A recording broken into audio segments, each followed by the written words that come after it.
¿Qué vamos a ver hoy? Introducción a los instrumentos de investigación, medición y evidencias de validez.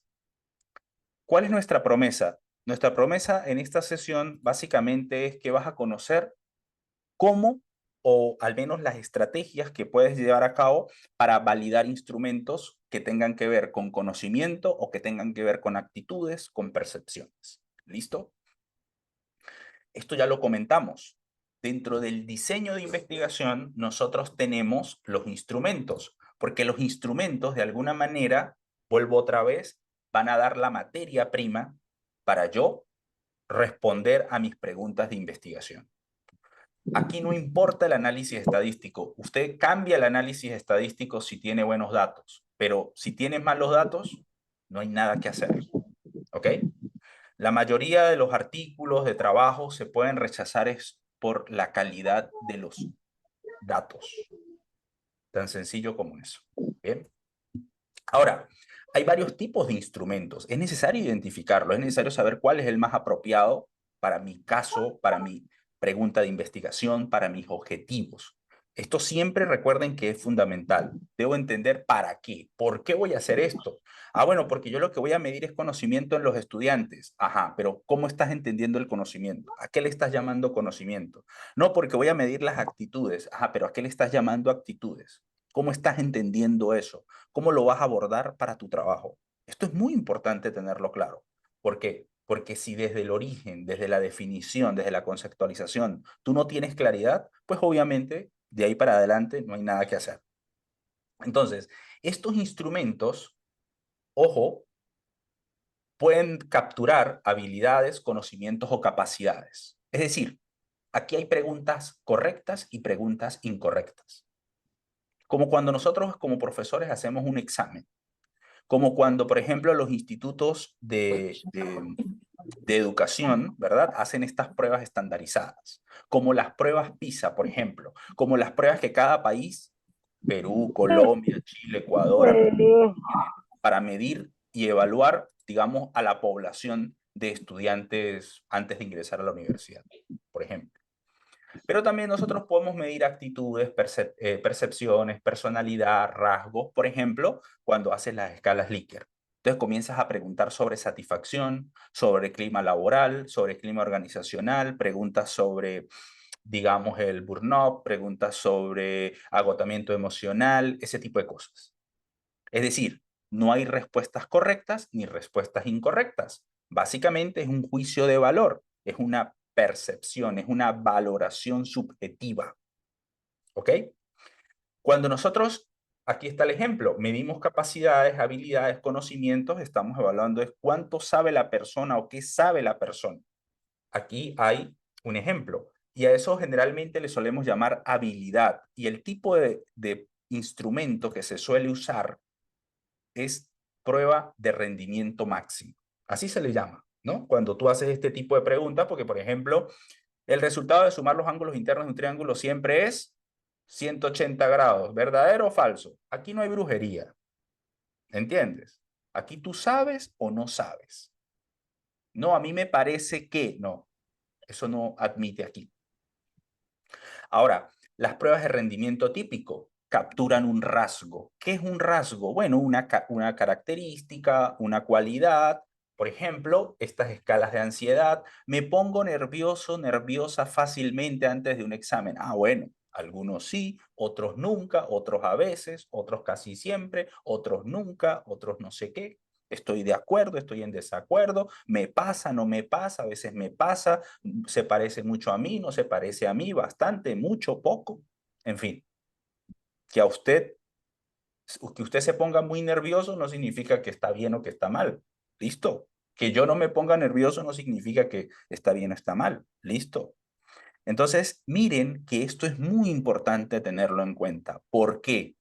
Porque la manera en cómo yo voy a evaluar, la manera en cómo yo voy, digamos, metodológicamente a abordar su evidencia de validez, que está funcionando bien estas preguntas, es muy, muy distinta. ¿Ok? Entonces, esto es muy importante que lo tengan en cuenta. Miren que tenemos dos tipos de instrumentos que capturan cosas distintas. que capturan cosas distintas, enfoques distintos.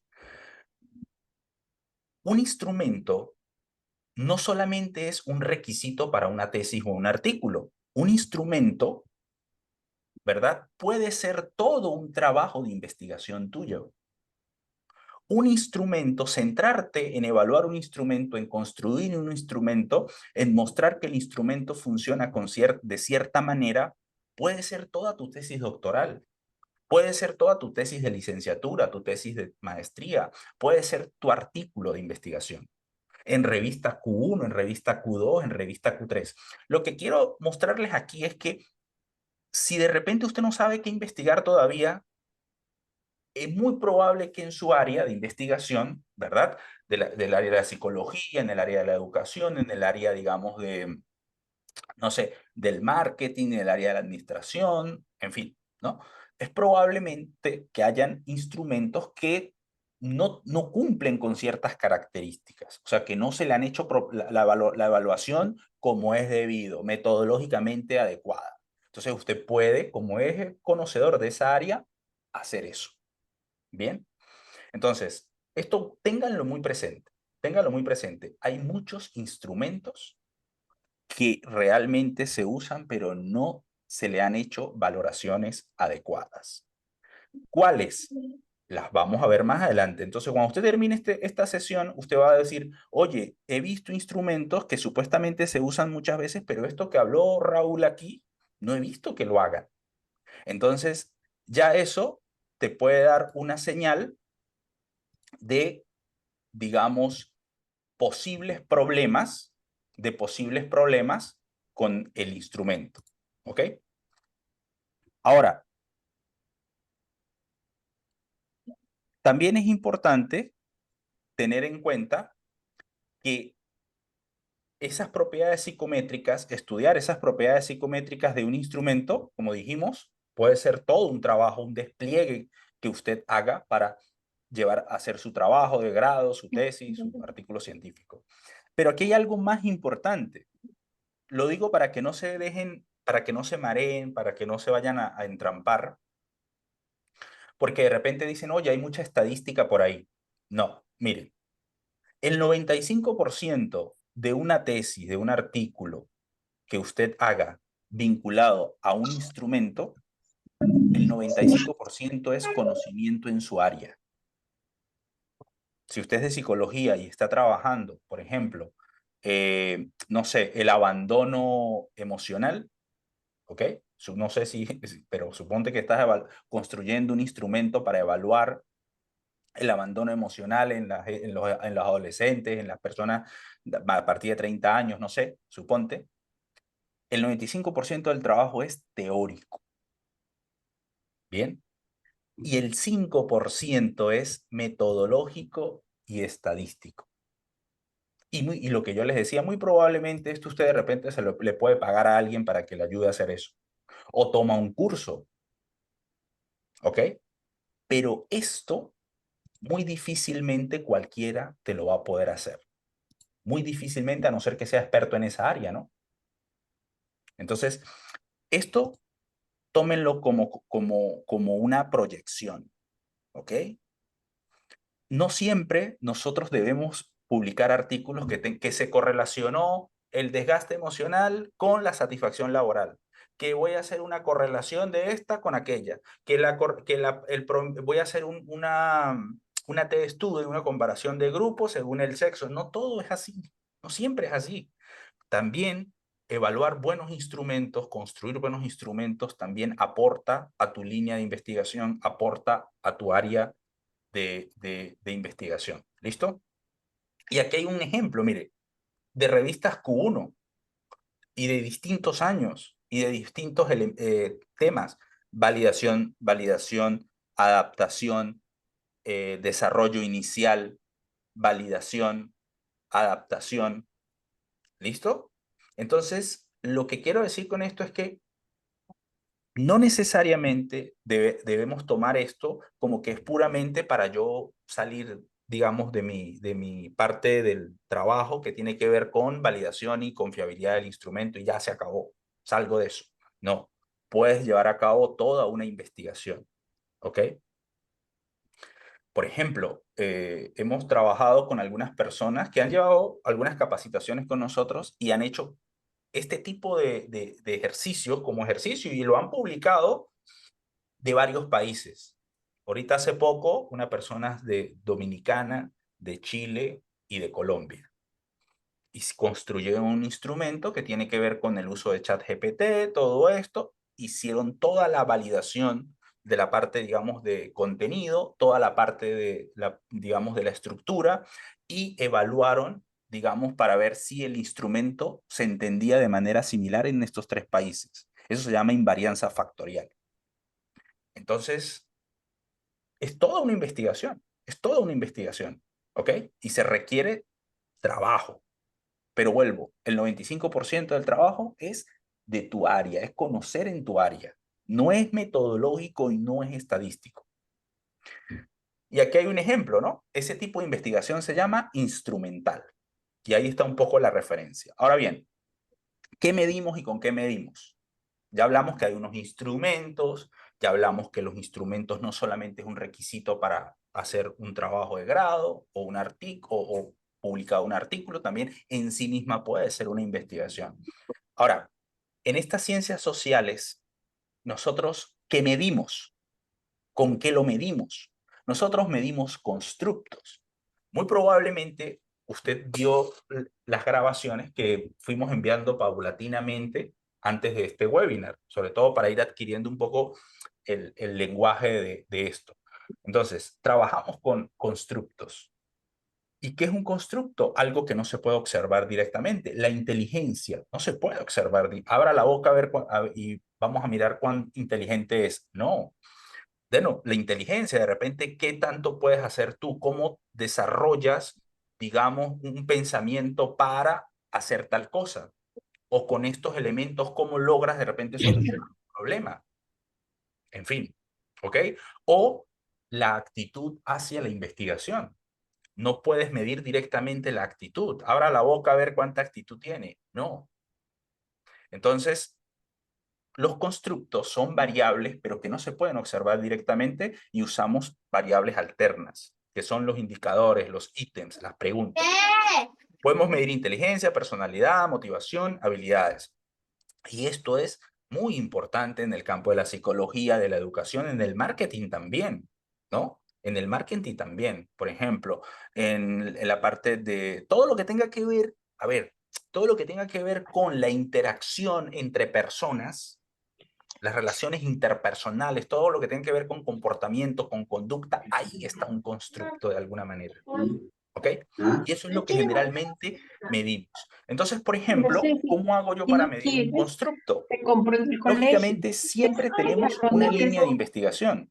Le decía hace un mi amor, momento, es un de repente pescado, usted no tiene una dice línea de pulpo, investigación diría del marketing, pulpo, es supongamos, pescado blanco. y el marketing de repente se está desarrollando, se está yendo un poco a que los instrumentos que se han usado por varias décadas se comiencen, digamos, a actualizar, se le comience un poco a Solterito, perfilar un con solterito este es tipo choclo de con propiedades queso. psicométricas. Entonces tú te vas dando cuenta que hay una necesidad, por ejemplo, ahí en ese campo.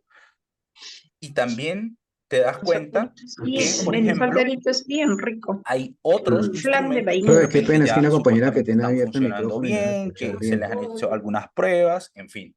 Entonces, esa es una manera, digamos, de nosotros ir mirando qué se ha hecho, que de repente qué hace falta. ¿Ok? Ahora, miren, por ejemplo, aquí esto, percepción hacia la evaluación formadora en entornos virtuales de aprendizaje. Esto fue algo que ayudamos a hacer por ahí a una persona para, eh, tenía que ver con un instrumento para medir este, esto que tiene que ver con entornos virtuales, ¿saben? Moodle, todo este tipo de cosas para ver cómo los estudiantes percibían eso. Y usted dice, ay, ¿para qué construyeron ese instrumento? Bueno, porque no había uno que hablara de la evaluación formadora. Bueno, yo eso no lo sé porque yo no soy pedagogo ni soy de esas áreas, pero se supone que esta persona sabe que eso o dedujo o llegó a la conclusión que no había, entonces necesitaba construir uno. Y eso fue toda su tesis doctoral para una universidad en España. Entonces, Fíjense lo siguiente, ella revisa la teoría, todo lo demás, ¿y qué creen ustedes? Nosotros necesitamos, y esto es importantísimo, construir un instrumento no es como que tú vas al mercado, voy a comprar ciertas cosas y ya, no. Aquí tú necesitas esa variable teórica, lo que dijimos hace un momento, una variable que no puedes medir directamente, un constructo, necesitas aterrizarla, bajarla de allá del Olimpo y aterrizarla. ¿Aterrizarla dónde? Como variable empírica, como variable medible. ¿Listo? Eso lo tienes que hacer. Y para hacerlo, digamos, lo más coherente posible, necesitamos conceptualizar. Entonces, si ustedes observan, esta persona comenzó a conceptualizar ese constructo porque necesitas decirle a tu lector, necesitas decirle a tu jurado de tesis, ¿verdad? Necesitas decirles cómo estás entendiendo la evaluación formadora. ¿Qué se entiende por eso? ¿Cómo la estás conceptualizando aquí? No importa si el instrumento es de habilidad, no importa si el instrumento es de percepción, de actitud, no interesa. La conceptualización, la precisión es muy importante. En las ciencias sociales, lo que no se define no se puede medir. ¿Ok? Entonces, miren cómo va desagregando esta persona esa variable. La va descomponiendo en dimensiones. ¿Por qué la va descomponiendo en dimensiones? Bueno, porque probablemente la evaluación formadora no se puede medir tan fácil. De repente hay unos constructos que se pueden medir con 5 o 6 ítems, pero de repente otros no. Y usted dirá, bueno, ¿y cómo sé yo eso? Otra vez, vete a la teoría. Tienes que revisar la línea de investigación, tienes que revisar ese constructo, tienes que explorarlo. Yo no te lo puedo decir. Un sueño, cierra los ojos, a ver, tampoco.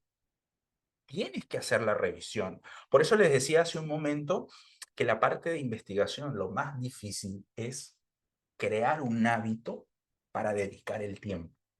Eso es lo más difícil. Pero en sí misma no es difícil. Crear el hábito sí es difícil. Ahora bien, observen que no importa el tipo de instrumento, siempre vamos a necesitar conceptualizarlo, precisarlo, definirlo, detallarlo, para que el que lea nuestro trabajo no le queden dudas.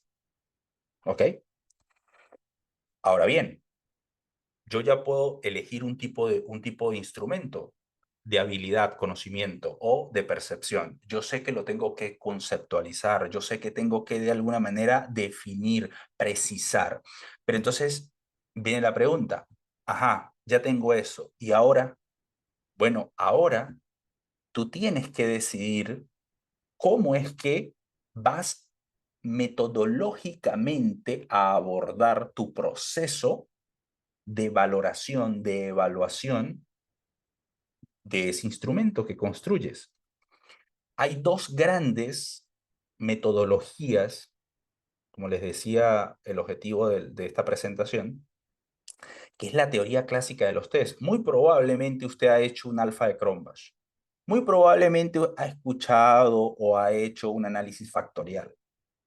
Eso ahí se estás operando con la teoría clásica de los test, porque está muy vinculado o es muy usado, o es casi que por excelencia, por antonomasia, usado para evaluar instrumentos de rasgo, de actitudes, de percepciones, de valoraciones. En cambio, la teoría de respuesta al ítem es una metodología que está diseñada o tiene un propósito más para medir, perdón, para evaluar instrumentos que tienen que ver con conocimiento, que miden habilidades, donde las respuestas, hay respuesta correcta y hay respuesta incorrecta. ¿Bien? La teoría clásica de los test, no voy a detallar, no voy a caer mucho en detalle aquí, ¿no? Solamente lo que quiero que quede claro en la teoría clásica de los test es que asume, lo que dice aquí, asume que la confiabilidad de un instrumento, ¿sí? Es igual en todas las personas. Pero resulta que no todas las personas, no todos los ítems tienen la misma dificultad. Pero bueno, esa es la premisa. En cambio, teoría clásica de los test te dice, ya va, cada ítem tiene su particularidad. No todos los ítems se responden de la misma manera. Por eso es que en la teoría clásica de los test, cuando evaluamos conocimiento, muy probablemente hay unos ítems que son más difíciles que otros. Lo que yo les decía en WhatsApp para profesores, para investigadores, esto es interesante. ¿Por qué? Porque a veces nosotros hacemos preguntas y pensamos que, bueno, porque nosotros no sabemos la respuesta, ¿no? Pero para nuestros estudiantes, ¿será que los ítems o las preguntas, cuál está siendo más difícil o cuál está siendo más fácil? Por ejemplo, si en un examen todos aprueban, muy probablemente el nivel de dificultad es bajo. Si la mitad aprueba y la mitad reprueba, pues, bueno, tiene un nivel medio. Si casi todos reprueban, muy probablemente tiene un nivel muy alto y solo los que estudiaron o los que tienen un cierto nivel logran aprobar. Por ejemplo, las pruebas PISA, las pruebas estas de rendimiento general, rendimiento estandarizado, digamos, tienen ítems fáciles, ítems difíciles, ítems, digamos, promedio, porque necesitas evaluar todo el espectro. Eso en teoría de respuesta al ítem, pero mire que en teoría clásica de los test no le prestas atención a eso. Y por eso es que la teoría clásica de los test está un poco más vinculada a medir percepciones, juicios de valor, ¿ok? Y esto es muy importante lo de la teoría de respuesta al ítem. ¿Por qué? Porque usted puede tener un instrumento de propósito general o un instrumento diagnóstico. Mire que estas cosas son distintas. ¿Qué significa un instrumento de propósito general? Lo que decíamos hace un momento. De repente necesitas evaluar, no necesariamente para clasificar, sino para ver cómo de repente están funcionando, cómo los estudiantes, digamos, van evolucionando. Pero si usted quiere un instrumento de propósito diagnóstico, de repente el diagnóstico necesita ver dónde está la alerta, donde el nivel alto está presente. Si tú estás hablando de depresión, un instrumento de depresión, no tiene sentido un propósito general, tiene sentido un propósito diagnóstico para poder diagnosticar los que tienen una depresión severa, digamos. ¿Ok? Pero también nosotros podemos tener, digamos, instrumentos con un propósito de prevención. Por ejemplo, ítems muy fáciles. ¿Qué pasa si, supongamos, si a nosotros en este momento nos aplican un instrumento que tenga que ver con comprensión lectora y todos los ítems son fáciles y nosotros reprobamos ese instrumento, esa prueba? Alarma, ¿verdad que sí? Dice, algo está pasando aquí con esta gente. Entonces, nuevamente, no siempre los instrumentos van a ser para valorar de manera general, no siempre el instrumento va a ser para diagnosticar o no siempre va a ser para prevenir. Depende de la intencionalidad que tenga. ¿Listo? Y en teoría, respuesta al ítem, eso uno lo puede estudiar, puede ver el funcionamiento. ¿Por qué? Porque podemos mirar cómo se comporta cada ítem. Ahora bien, hay algunos procesos que necesitamos conceptualizar como el de validez. ¿Ok? No importa si estás en teoría clásica de los test, no importa si estás en teoría de respuesta al ítem, no importa. Esta idea es muy similar, ¿no? Entonces, por ejemplo, a veces decimos que el instrumento es válido, por ahí se dice, ¿no? Que el instrumento no es válido, usted no valida ningún instrumento, ¿ok? La validación no es una propiedad del instrumento, ¿ok? El juicio de experto y un coeficiente como el coeficiente alfa no es lo único que tú tienes que mirar, ¿ok? Ojo, y esto que yo estoy diciendo aquí no lo estoy diciendo yo, aquí hay una referencia y aquí hay otra referencia aún más, ¿ok? Aquí hay una referencia aún más. Ahí está la literatura para que ustedes puedan mirar. Mire la precisión de la validez. Se refiere al grado en que la evidencia y la teoría respaldan las interpretaciones de las puntuaciones. ¿Se dan cuenta? Y no dice que ninguna prueba. Miren en la parte inferior lo que dice. Es incorrecto usar validez de la prueba. Usted no valida ninguna prueba. Real, o prueba o instrumento. Lo que realmente usted hace es mirar el funcionamiento de los ítems. Tu unidad de análisis son los ítems. Ver si ese ítem es o no pertinente en función de la teoría que tú has desplegado para construir la medición de eso que estás midiendo. ¿Ok? Mire que aquí dice, no, que el alfa de Cronbach. El alfa de Cronbach es un adicional. De hecho, tú lo haces a lo último. Eso lo vamos a ver ahorita. Hay muchos problemas con respecto a eso. Por ejemplo, la gente, no, que el alfa tiene que ser 0.7. Todo eso es un misterio. Todo eso es una trampa. Depende, ¿ok? Depende. Ahora, nuevamente, necesitamos leer, necesitamos revisar. Y aquí, obviamente, vamos compartiendo alguna literatura para que usted la consulte si amerita. Entonces, ojo con esto. Validez no es una cuestión de la prueba. Tiene que ver con la relación teoría y esas puntuaciones que luego yo voy a hacer una interpretación de esa información. Aquí hay algunas formas de obtener evidencias de validez. Por ejemplo, basada en el contenido. Eso es lo fundamental. ¿Por qué? Dijimos hace un momento, si usted no define bien, muy probablemente va a medir mal. Y más si estamos cargados de subjetividad. Hay otro tipo de evidencia que es evidencia basada en los procesos de respuesta, estructura interna, relación con otras variables, evidencia de la consecuencia de la aplicación. No voy a detallar mucho esto, ya tendremos otro espacio para un poco para hacer esto, pero yo sí quiero quedarme con dos, que son casi que en el 99% de las veces tú la vas a tener que hacer. Evidencia basada en el contenido y estructura interna, evidencia basada en la estructura interna. Otra vez, no interesa el tipo de instrumento. Tenga presente esto.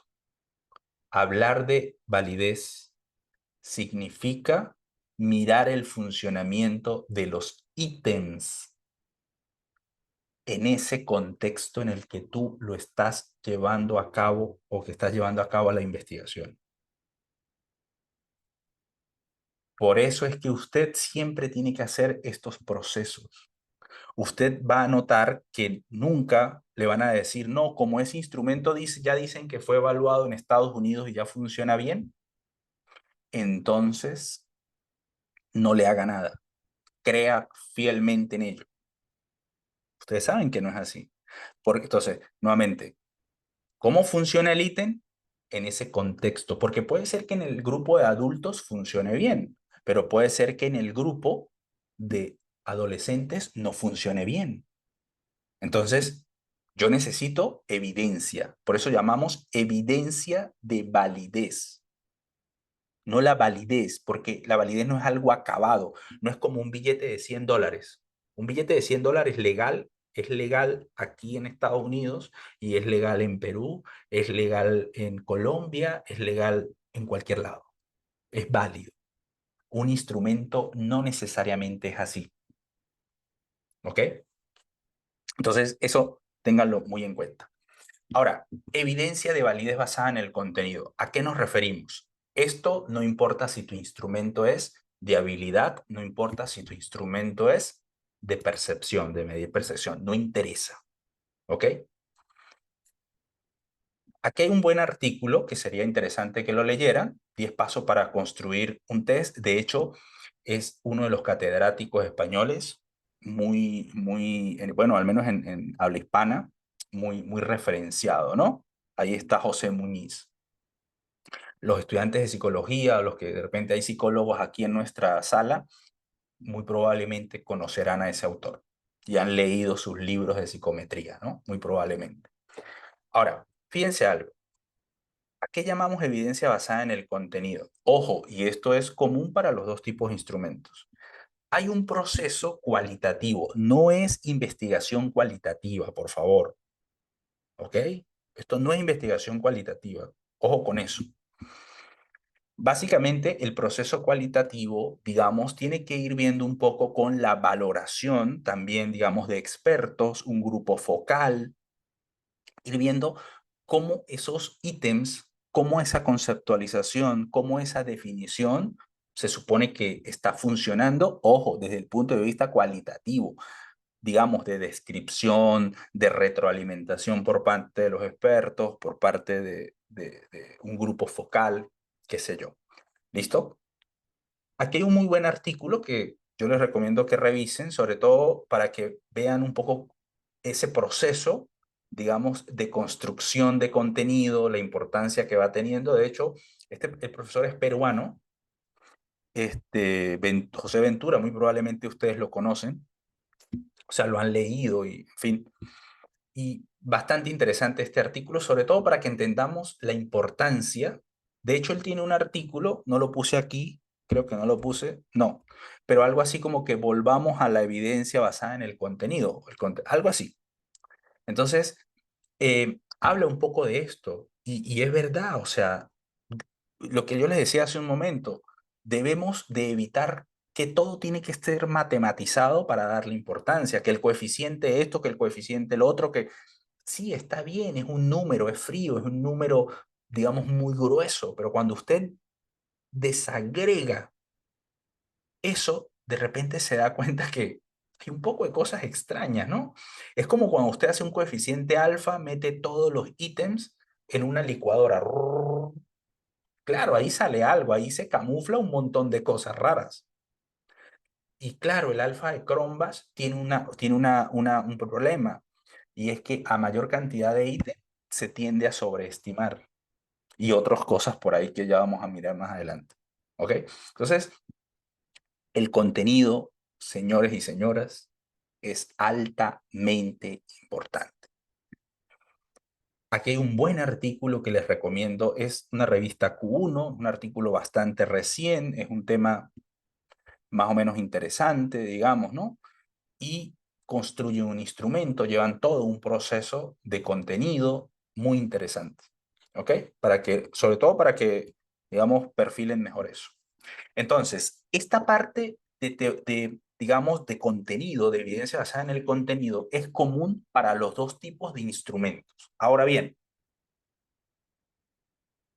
cuando hablamos ya del aspecto específico de cada tipo de instrumento, teoría clásica de los test, básicamente nosotros, cuando tenemos un instrumento, evaluamos la evidencia basada en la estructura interna. ¿Qué significa eso? Significa que ya vamos de alguna manera a cuantificar, ya vamos a obtener datos, ya necesitamos tamaños de muestra. Ojo con esto, mire, eviten decir que 30 para hacer una validación de un instrumento. Eso no existe. Metodológicamente eso es, digamos, un sacrilegio. Eso no tiene ningún sentido. Además que las correlaciones con tamaños de muestra de 30 son inestables, poco reproducibles. ¿Ok? Entonces, no tiene sentido. Por eso yo les decía, ustedes pueden hacer toda una investigación con construcción de un instrumento y muy probablemente vas a recolectar 500, 600 observaciones o 600 encuestados. ¿Ok? Entonces, para obtener evidencias en un buen instrumento, mínimo unas 200, 300 observaciones tú tienes que tener disponibles. ¿Ok? Entonces, esta parte cuantitativa de la evidencia del instrumento generalmente la resolvemos, ¿no? Entre comillas, con el análisis factorial. Hay dos tipos de análisis factorial, el exploratorio y el confirmatorio. Aquí hay un muy buen texto donde usted puede encontrar un desarrollo interesante, porque además te habla de las buenas prácticas sobre estos métodos. Porque sí, hay gente que hace análisis factorial, pero lo hace mal. Hay artículos que no está publicado el análisis factorial, pero está mal. Muy probablemente la revista no tiene personas que saben de eso. Ahora, si usted mira revistas Q1, por ejemplo, como las revistas que yo le estaba mostrando aquí, Psicotema, revistas de APA, usted va a ver otra cosa, que ahí se hacen buenas prácticas de esas herramientas o de esas, digamos, de esas técnicas.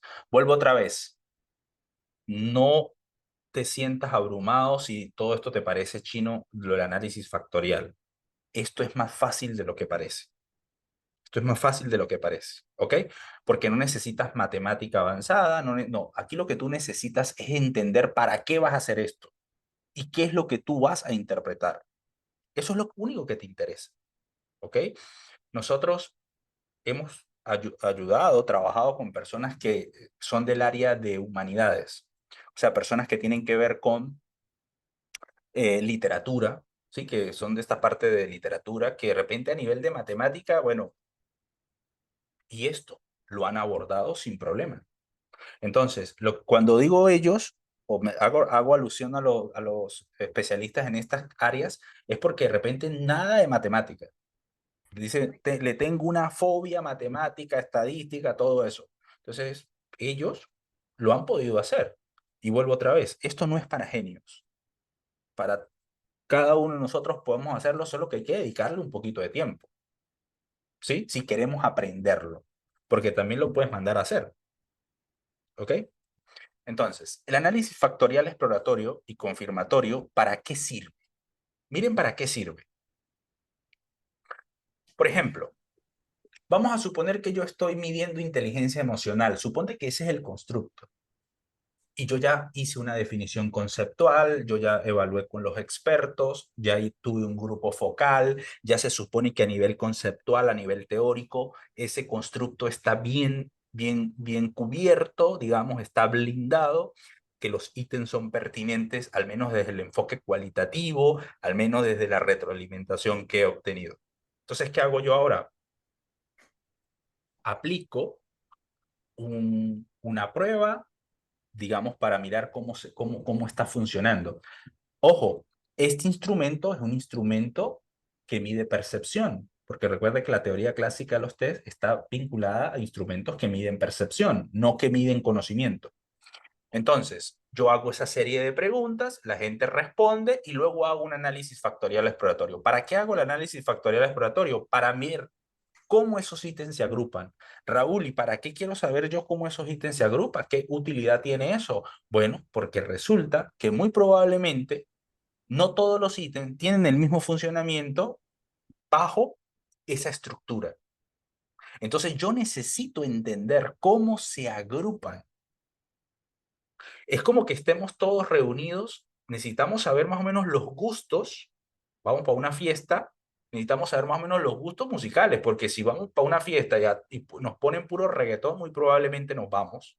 Ah, pero nos ponen rock, nos ponen salsa, nos ponen tal cosa, nos ponen esto, nos ponen... Entonces hay un variopinto, hay para todos. Es un poco esa idea aquí.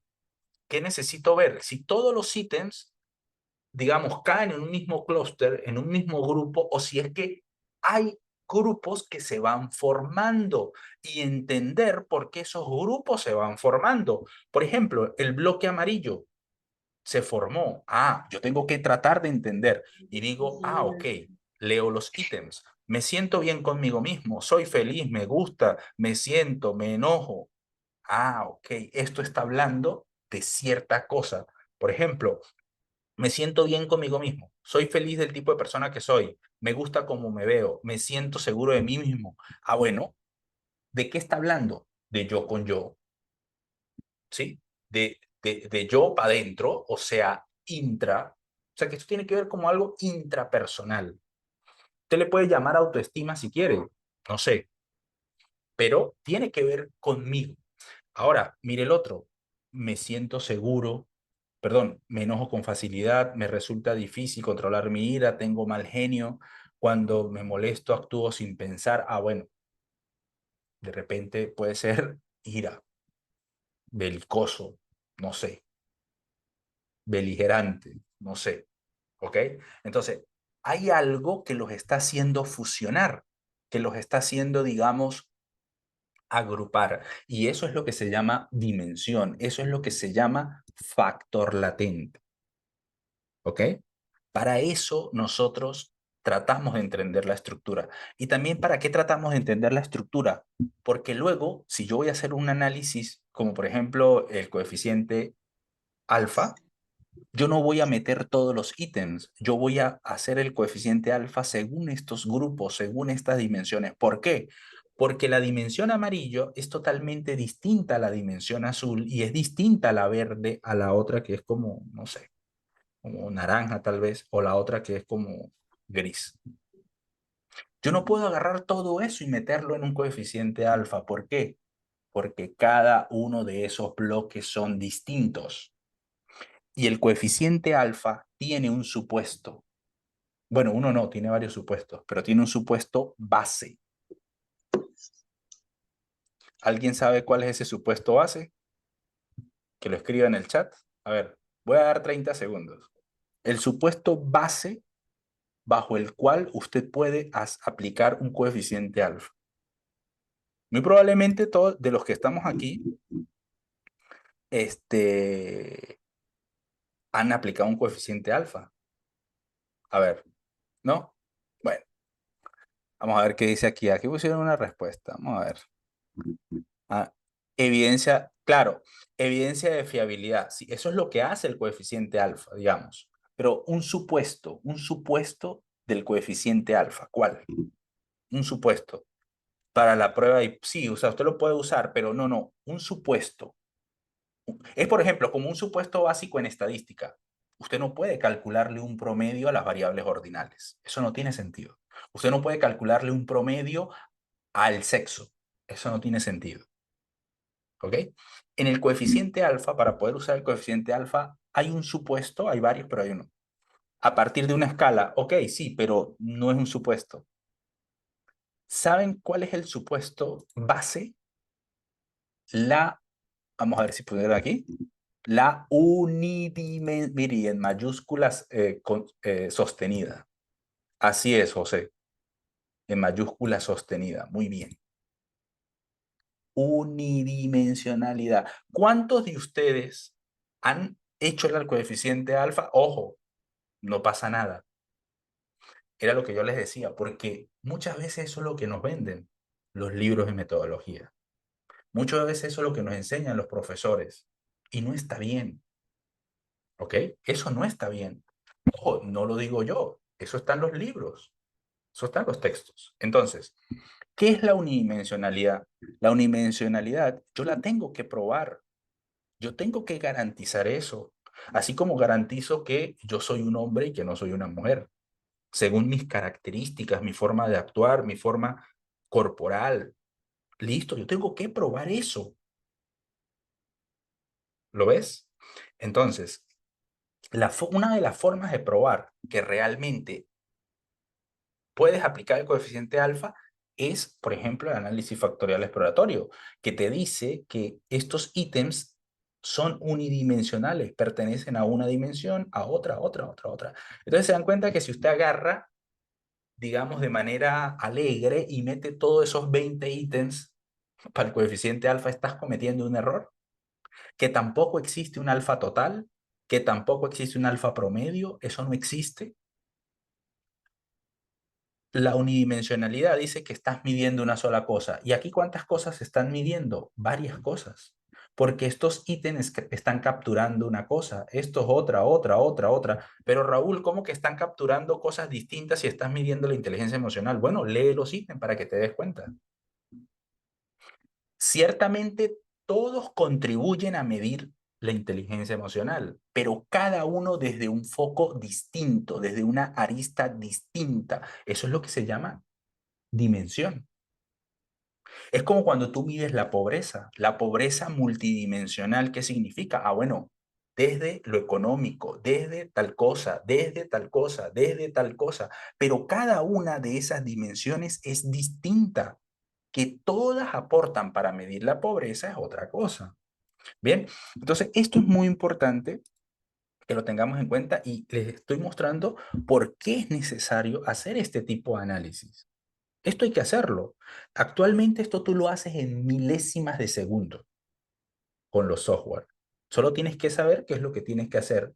Y nosotros en nuestras capacitaciones mostramos, porque lo hacemos como una receta. Recuerde que el 5% del trabajo de esto es estadístico.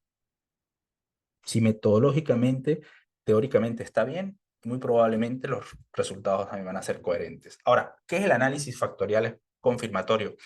El análisis factorial confirmatorio, por ejemplo, ¿cuándo usarlo? Cuando usted está usando un instrumento que ya se supone tiene cierta estructura. Por ejemplo, usted usa el instrumento del Burnout. Es un instrumento que ha sido muy usado, que se supone tiene 3 dimensiones, cada dimensión con sus ítems. Entonces usted de frente se puede ir con un análisis factorial confirmatorio y ver si ese instrumento funciona de manera similar en tu contexto. ¿Listo? Nosotros podemos tener instrumentos unidimensionales o instrumentos multidimensionales. Si ustedes ven la figura, se van a dar cuenta de la diferencia que hay.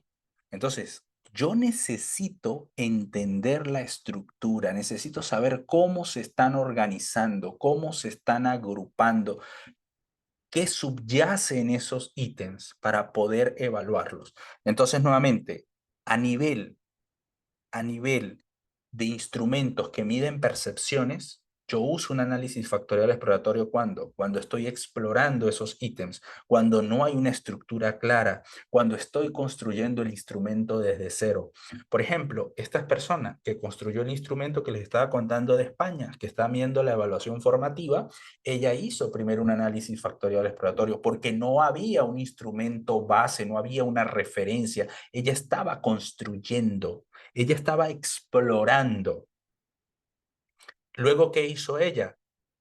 Los ajustes pertinentes que había que hacer, se hizo unos ajustes y luego volvió a aplicar el instrumento a una muestra mucho más grande, pero como ya tenía una estructura preliminar que la obtuvo ¿dónde? En el exploratorio, aplicó un confirmatorio con una nueva muestra, una muestra distinta, para ver si era estable, si eran estables esas dimensiones. ¿Ok? Entonces, igual, usted no tiene que aplicar el exploratorio y el confirmatorio. De repente usted puede aplicar el confirmatorio de frente. ¿Cuándo? Cuando ya el instrumento tiene un buen historial. ¿Qué significa que un instrumento tenga un buen historial? Bueno, usted tiene que leerlo. O sea, por eso les digo, tienes que leerlos. Hay personas que nos llegan y nos dicen, mira, necesitamos evaluar este instrumento para hacerle un confirmatorio en las asesorías. Yo digo, pero ¿revisaste el historial de ese instrumento? Vale. No, bueno, sí, por ahí dijeron que tal cosa. No, no, ¿cómo que por ahí dijeron? Se dañó. Tenemos que ser serios. Claro, O por sea, si acaso. dime cuál ¿Qué, fue la revisión que hiciste. qué pasaría? Entonces, ¿por qué esto es importante? ¿Por qué esto es importante? Porque Claro, que se dañó, tú pues se torció. necesitas ver si es factible un confirmatorio. Porque muy probablemente te lleves una frustración. Y la frustración te la llevaste por no ser precavido, por no planear lo que estás haciendo. Así como cuando hay gente que recolecta los datos y después dice, ahora, ¿qué hago con esto? Mucha gente nos llega con datos ya y ahora mira, mire, vamos a ver qué hacemos. Y yo le digo, mira, yo te voy a decir de qué murió tu trabajo. Mija, necesito No que hay me ayudes otra, investigando. no hay otra. Entonces, lo que quiero decir con esto es que tenemos que planificar. Si usted va a usar un instrumento y ve que efectivamente ha sido un instrumento usado, bueno, vamos a hacerle ¿cómo se llama? Un historial al instrumento X. Mira, ha sido usado aquí, este instrumento ha sido evaluado aquí, se le han hecho estas técnicas que está hablando Raúl, por ahí dijeron que se le hizo un exploratorio, un confirmatorio, por ahí se evaluó esto, lo otro. No sé si está bien o está mal, no lo sé, pero por lo menos están diciendo que lo hicieron. ¿Ok? Entonces ya eso de alguna manera te va dando Te mandaría. confianza para poder usar el confirmatorio. Si no, lo más probable es que tengas que hacer el Por exploratorio. favor, apaguen su Tienes que micrófono, tener dejen mucho hacer la cuidado con clase del eso. profesor. Y ojo, eso es algo que ya actualmente lo están pidiendo. Lo están pidiendo. Esto de repente hace 10 años, 5 años no era tan relevante. Ahorita esto lo están exigiendo porque a nivel de software, porque a nivel, digamos, de acceso a este tipo de cosas, Ya, ya amigo, o sea, ha ahorita nomás proliferado bastante. la ¿Ok? punta. Porque yo usé la película. Entonces, nuevamente, yo Ya. tengo que mirar Un agua cómo va caliente. funcionando y obviamente yo hago un proceso de estimación y miren cómo cada uno de los ítems que va estando ahí van teniendo una valoración distinta, una puntuación distinta. Esto no lo vamos a evaluar ahorita, no vamos a... Solo lo que quiero que vean que podemos obtener el funcionamiento, lo que hablábamos hace un momento, nos interesa ver el rendimiento, nos interesa ver cómo va cada ítem trabajando, cómo va funcionando. Y de hecho, mire, en el análisis factorial exploratorio, ahí hay unos valores que se llaman cargas factoriales. Me hablan de la calidad, de la pertinencia que va teniendo cada uno de esos ítems con respecto a dónde pertenecen. En el análisis factorial confirmatorio igual. Y yo puedo evaluar esto, este modelo, porque esto es un modelo de análisis factorial confirmatorio que cae dentro de una familia que se llama modelamiento de ecuaciones estructurales. Ojo, no se sientan abrumados por esa palabrota.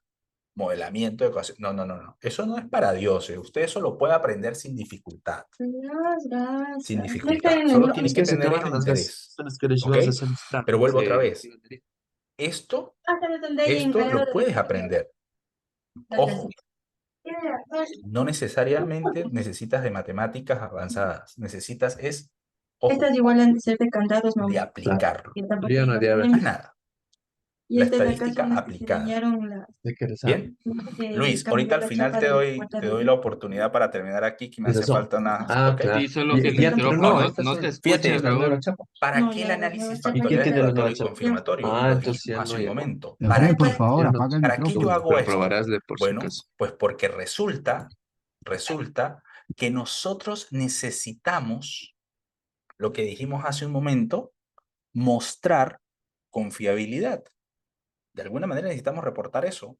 Entonces, para poder reportar la confiabilidad, yo necesito saber cómo es la estructura de mi instrumento. Si yo no sé cómo es la estructura de mi instrumento, no puedo evaluar confiabilidad. Y aquí hay un muy buen artículo que les recomiendo lean, un artículo muy reciente de una revista de alto impacto. Léanlo para que vean todo lo que les he dicho, lo necesario que es si tú quieres tener un buen artículo, tener una buena tesis, o ser un buen investigador o un buen profesor, porque de repente puede ser que tú seas profesor de metodología y te quieras capacitar, te quieras entrenar en esto y estar como que se dice, ¿no? Con la movida actual a nivel de las técnicas, pues es necesario hacerlo. ¿Ok?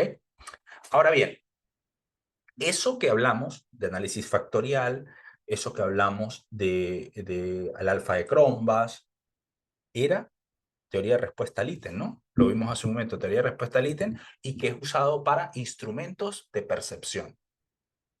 Ah, mira, Raúl, yo voy a usar un instrumento que va a medir el clima laboral en las empresas mineras de Perú.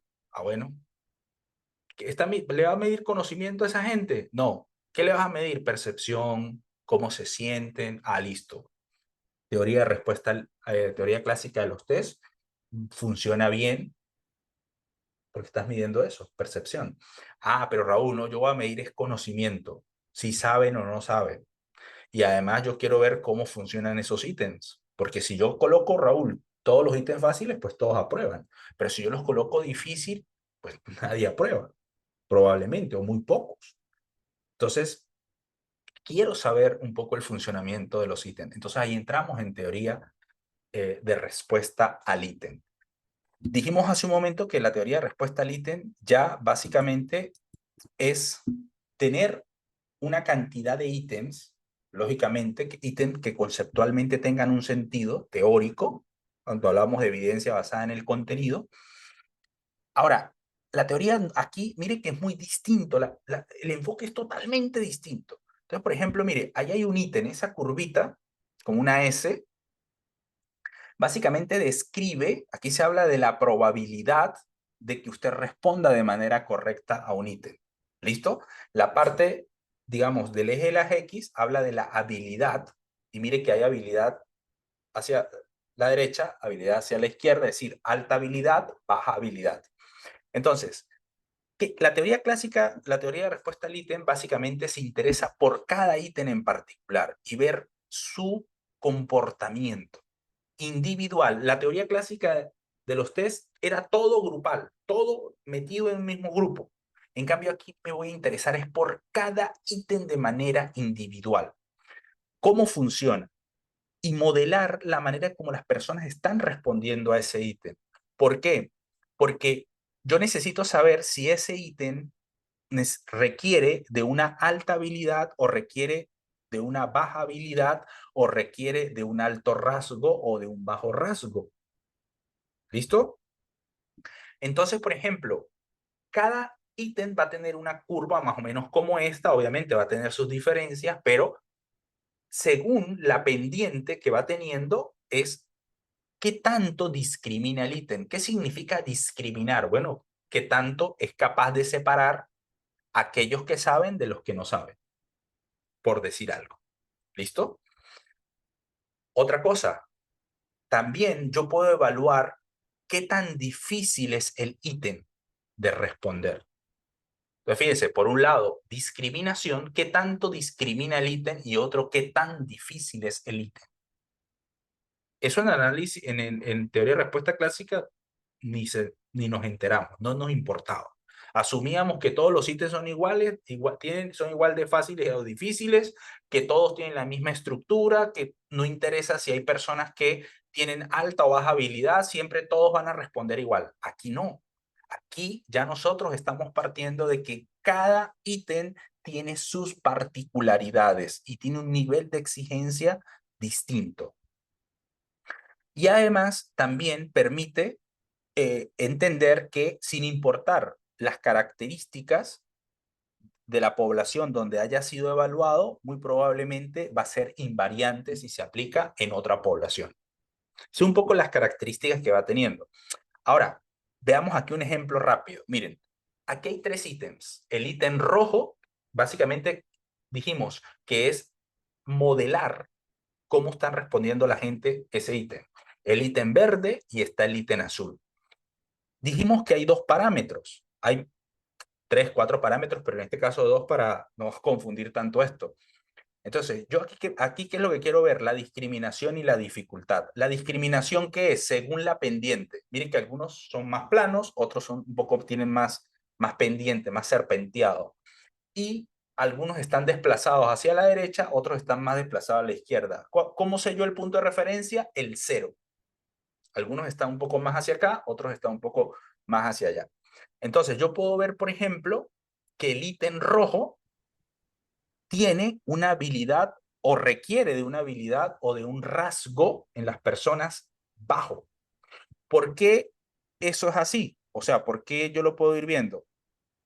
Porque yo puedo ver que aquí cae, a ver, ¿listo? Aquí cae ese valor, el caso rojo. Entonces, ¿qué quiere decir?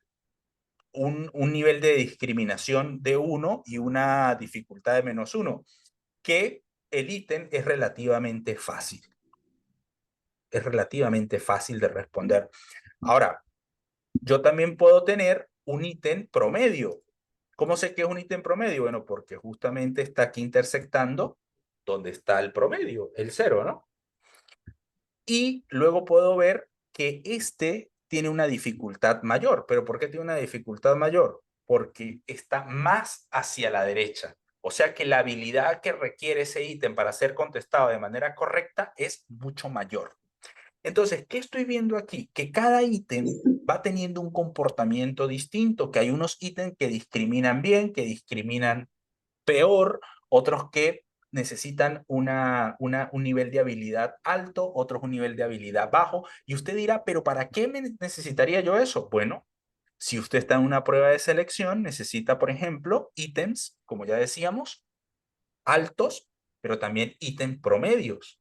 Porque si lo coloca todos promedios, pues muy probablemente va a pasar mucha gente que no necesariamente tenía que haber aprobado. O de repente, si todos son bajos, todos los ítems son fáciles, pues pasa a todo el mundo. Entonces tampoco tiene sentido. Entonces, estudiar el comportamiento del ítem, ver si el ítem es fácil, difícil, si discrimina, si no discrimina, aporta mucha información. ¿Listo? Aquí hay otro ejemplo. Miren, ¿qué ítem mide mejor alta o baja presencia del rasgo? ¿Qué significa habilidad? Pues tener más conocimiento, ¿no?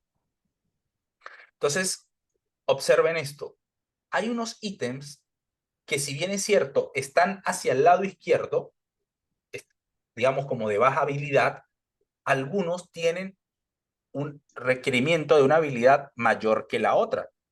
Entonces, puede ser que usted necesite ítems con alta habilidad, o sea, que se requiera alta habilidad, o sea, que estén para acá, o muchos ítems hacia la parte inferior, o muchos ítems hacia el centro. ¿De qué va a depender? Va a depender, como dijimos hace un momento, si el instrumento es de propósito general, si el instrumento es de propósito de diagnóstico, o si el instrumento es de detección de problemas, o sea, detección temprana, ¿no? Si usted quiere ver, por ejemplo, un niño, si tiene problemas de comprensión lectora, entonces usted coloca ítems fáciles, ¿no? O gente que de repente tiene problemas de memoria, ¿para qué les va a colocar ítem difícil? Usted necesita detectar si hay problema o no hay problema de memoria. Entonces, mira, vamos a recordar esto, fácil, fácil, luego vas incrementando y vas evaluando. Entonces, digamos, conocer el funcionamiento del ítem, identificar eso, siempre me va a ayudar a poder saber en qué momento el ítem funciona bien y en qué momento el ítem, digamos, me va a permitir justamente discriminar de una manera adecuada. ¿Listo?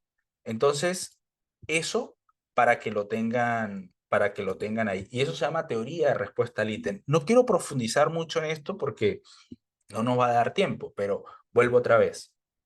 Todos aquellos instrumentos que miden conocimiento, la mejor manera de medir es usando teoría de respuesta al ítem. ¿Por qué teoría de respuesta al ítem? Porque me permite evaluar qué tan fácil, qué tan difícil, qué tan bien sirve o no los ítems para el propósito que yo tengo.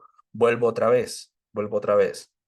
El propósito del instrumento siempre es importante.